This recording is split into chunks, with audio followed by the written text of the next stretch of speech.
Okay, so this is the first of two videos that will cover Unit 5, the periodic table. We're going to be looking at parts of the periodic table in this video, and then a couple of the trends that we notice patterns with on the next video. I am going to kind of follow along with the PowerPoint, so if you have got the PowerPoint handy, that would probably be quite helpful to help you kind of work through your notes.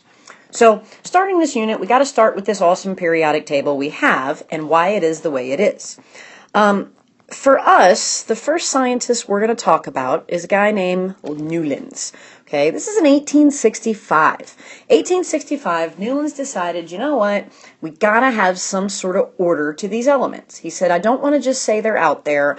I want to make a list. I want to put them in order and really kind of get them organized. So he did that. When he did that, what he noticed was something that we call the law of octaves, which means there was this repeating pattern every 8 elements. So when he started putting them in order, he noticed similarities every 8th element he got to. There's a great chart of this in your PowerPoint. You can kind of see his octaves. He didn't really make a periodic table. That's not what he called it. He just kind of lined them up, looking at their properties. And the big thing to remember is when he lined them up in order of increasing atomic mass. That is not the way it's done today. Today we do it by atomic number. So you know that we're not done here. Fast forward a little bit and you get to Mendeleev. Okay, Mendeleev usually gets the credit for the first periodic table.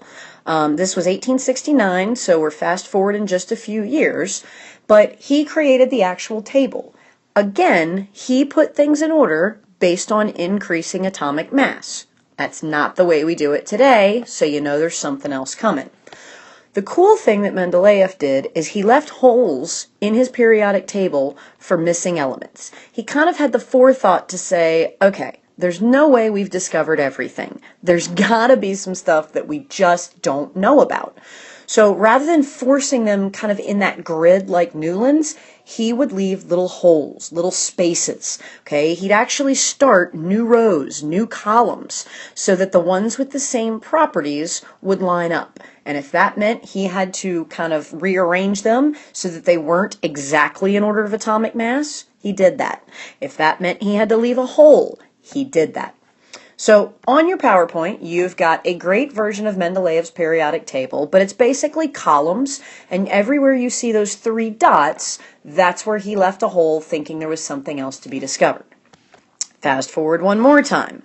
I don't have a year handy for Moseley, but Moseley did a lot of research counting protons. So he was really looking for the atomic number in every element. And when he put the elements in order by atomic number, kind of noticed the elements were still grouped by properties. You'd still have similar properties in the same column, but keeping them in order by atomic number let him do something else. When Mendeleev did his research, a lot of Mendeleev's research was based upon reactions. Would things blow up? Moseley was counting protons. So since he was counting protons, he was able to add the noble gases. Because remember what we talked about in class, those noble gases are essentially unreactive. They're inert, they react, but it's pretty small. So what all of this leads us to, what the big takeaway from this history, and I'll put this in giant letters for you, is periodic law. You need to know this. Periodic law simply says if you put your elements in order of atomic number, you will see patterns.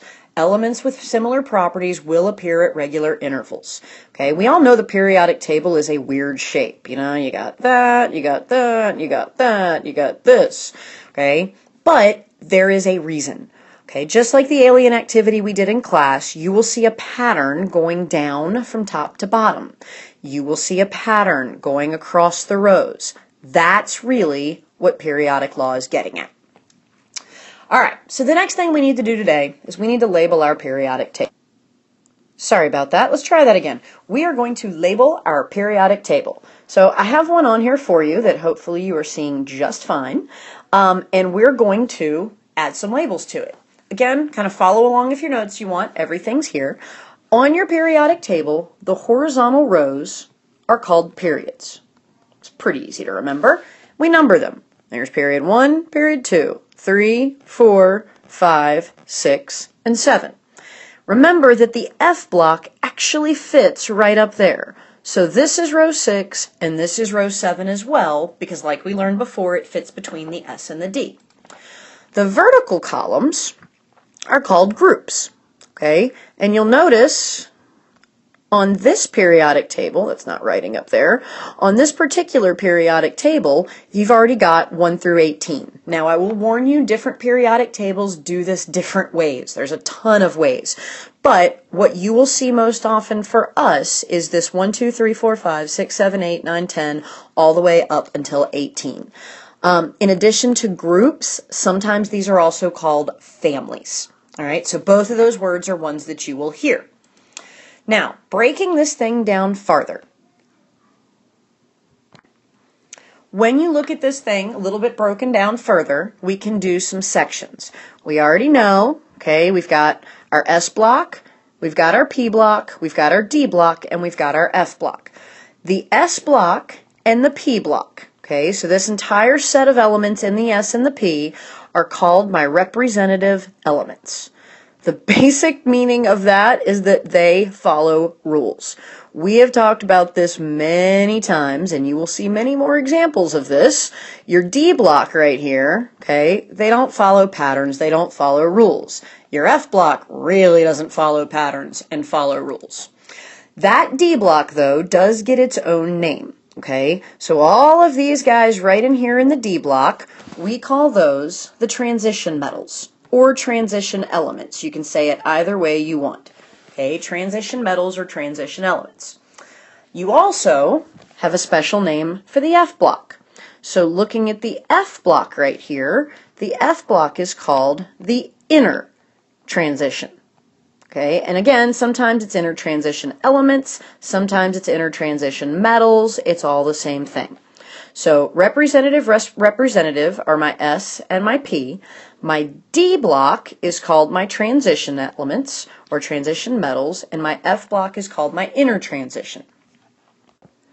Another way you can look at the parts of the periodic table is most periodic tables have basically a staircase on them. It starts up here beside boron, okay, and then it ends up literally just, cutting these guys right down like this. At this point, we're not real sure what happens to it because these elements at the bottom haven't really all been found yet, but we've got this little stair step. What the stair step does is it divides the periodic table into two sections. The things over here are your nonmetals. Okay, these are all nonmetals on this side of the staircase. On this side of the staircase, everything is called a metal. Now, for some of that, that's easy. Iron, nickel, you probably know that those are metals. But believe it or not, sodium is a metal, calcium is a metal. And that's not always the way we think about it. The only things that don't really fall in those categories are these guys right here that border the staircase. These guys that I'm putting blue dots on that border the staircase, these are called semimetals or metalloids. They're kind of bridging the gap between metals and nonmetals. And it's everything that's kind of bordering that staircase with one exception. And the one exception is aluminum. Aluminum is a metal, and I think that's actually fairly easy to remember. If you look at your notes, you can see some characteristics of metals. They're ductile, so you can draw them into wires. They're malleable. You can even do this stuff with calcium, with sodium. I know it's not what we think of, but it is absolutely possible. And all of these guys are solid at room temperature with one exception. The exception is right here. Mercury is actually the only metal that is liquid at room temperature. In fact, it's only one of two elements on the periodic table that's liquid. So, sticking with our metals, we're going to add, or let me rephrase that, I'm going to give you specific names for some of the different families that we have. First thing I have to point out is hydrogen. Hydrogen's kind of a special guy. I know he's on, the left side of the staircase. So I'm going to draw the staircase back in here. He's over here where we think, sorry about that part, where we think metals should be. But hydrogen is really his own thing. He's not really a metal. He's not really a non-metal. He's just kind of a special guy. So just kind of ignore hydrogen. But First one we're going to name is group 1. Okay, again, not including hydrogen, that's group 1. Group 1 are called the alkali metals. They have one valence electron, which they love to give away, so they are very, very reactive. You don't see them by themselves out in the world. They're almost always bound to something else because they're so eager to react. If they get rid of one electron, they're back to being stable like the noble gases. Group 2 of the metals are called your alkaline earth metals. Okay, still pretty reactive, but nowhere near as reactive as the first batch. Okay, these guys have two valence electrons that we would love to give up. Again, we talked about the transition metals earlier, okay, and so you remember these guys are your transition. And then when you look down at the inner transition models, we actually have specific names for each row. And the names are based on these elements right here. In fact, the periodic table I have even shows you the names. This first row, these are your lanthanides, and the second row are called your actinides.